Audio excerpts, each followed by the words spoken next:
안녕하십니까. 문틀남TV입니다.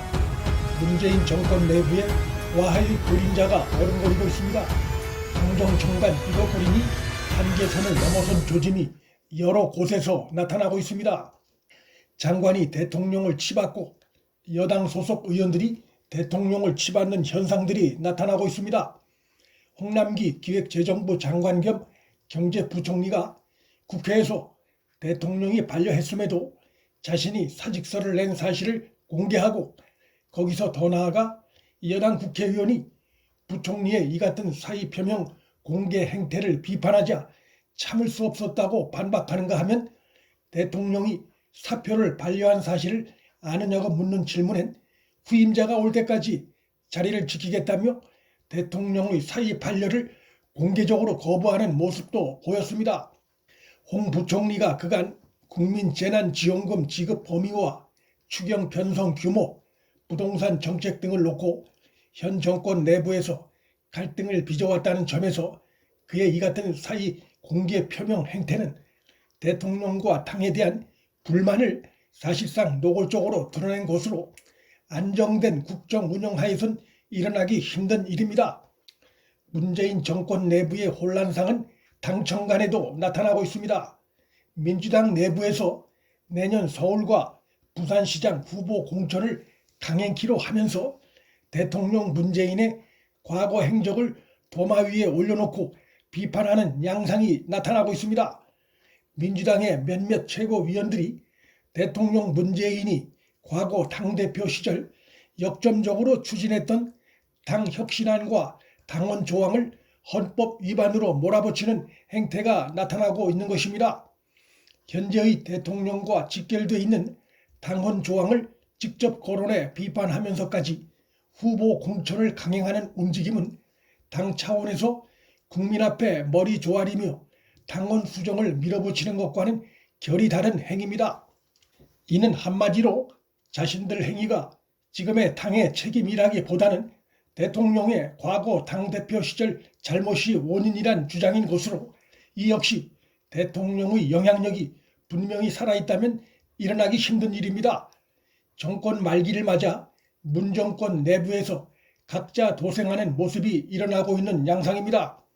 민주당 김종민 최고위원이 3일 대통령 문재인이 과거 자신이 당대표 시절 정치발전의 출발점이라고 자랑했던 당헌 조항 관련해 헌법 원리에 안 맞는다고 정면으로 비판했습니다.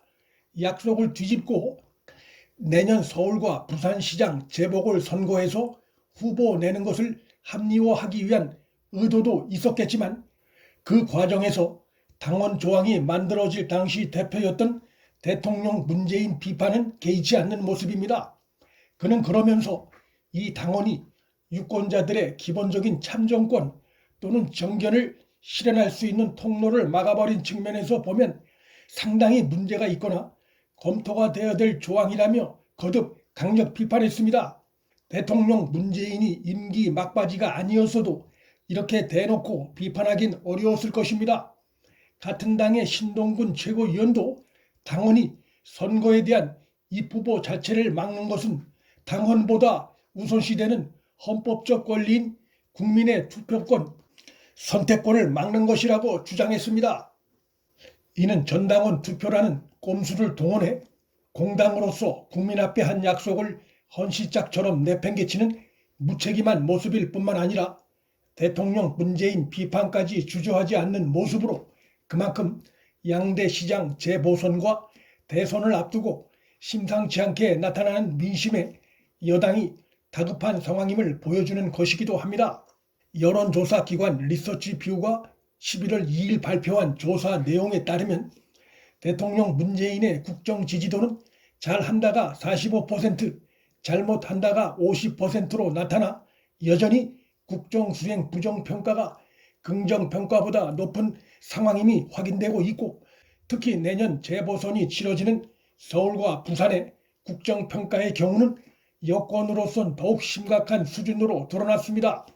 서울 지역의 경우 잘한다가 39%에 그친 반면 잘못한다는 56%로 부정평가가 긍정평가를 무려 17%포인트 앞서는 것으로 조사됐습니다.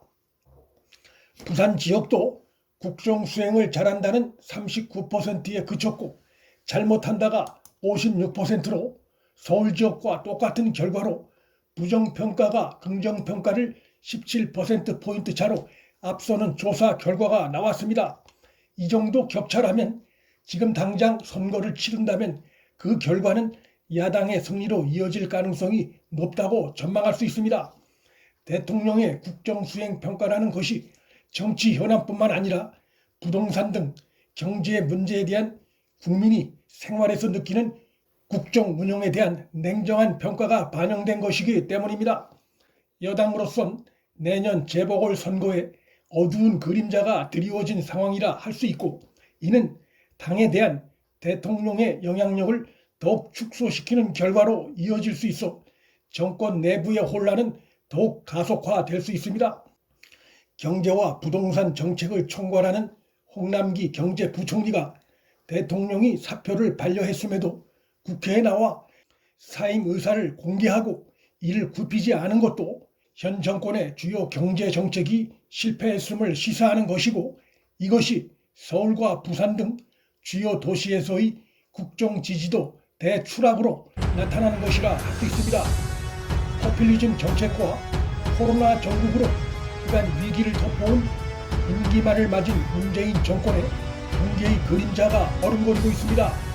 포틀란TV 여기서 마칩니다. 구독과 좋아요, 방송 공유는 방송 제작에 큰 힘이 됩니다. 시청해 주셔서 감사합니다.